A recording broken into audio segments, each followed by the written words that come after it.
నమస్కారం మీడియా సోదరులందరికీ కూడా నిన్ననే రాష్ట్ర అధ్యక్షులు నారా చంద్రబాబు నాయుడు గారి నాయకత్వంలో పనిచేయాలని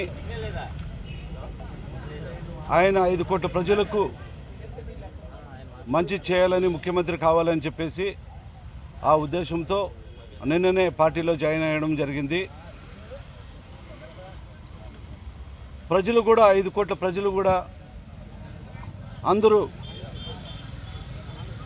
మంచి జరగాల, రాష్ట్ర ప్రజలకు మేలు జరగాల అని మంచి ఉద్దేశంతో, అదేవిధంగా ఆ ప్రజలకు ఆ గ్రామాల్లో ఉన్న ఆ గ్రామాలు అభివృద్ధి చేయాలా, అభివృద్ధి కలగాల, పిల్లలు భవిష్యత్తు కావాలా, అందరికి కూడా మంచి జరగాలని చెప్పేసి రాష్ట్ర ప్రజలు కోరుకుంటున్నారు. కాబట్టి అలాంటి సమర్థత ఉన్న వ్యక్తి నారా చంద్రబాబు నాయుడు.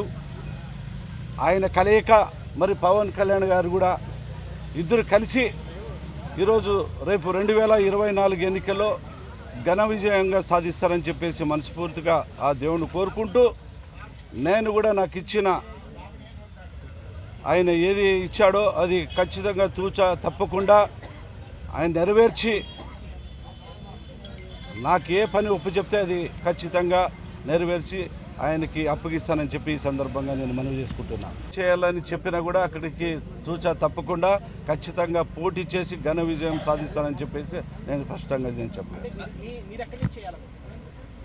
పెద్ద ఆయన ఎక్కడ నిర్ణయం చేసినా కూడా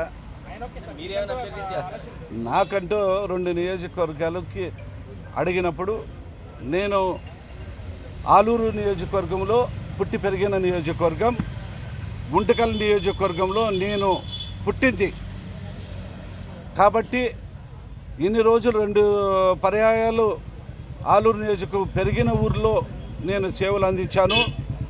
ఇప్పుడు నా పుట్టిన గ్రామాలు గుంతకల్ తాలూకాకి నేను అభ్యర్థిగా ఖచ్చితంగా సేవలు అందించాలని చెప్పేసి నేను అనుకుంటున్నాను.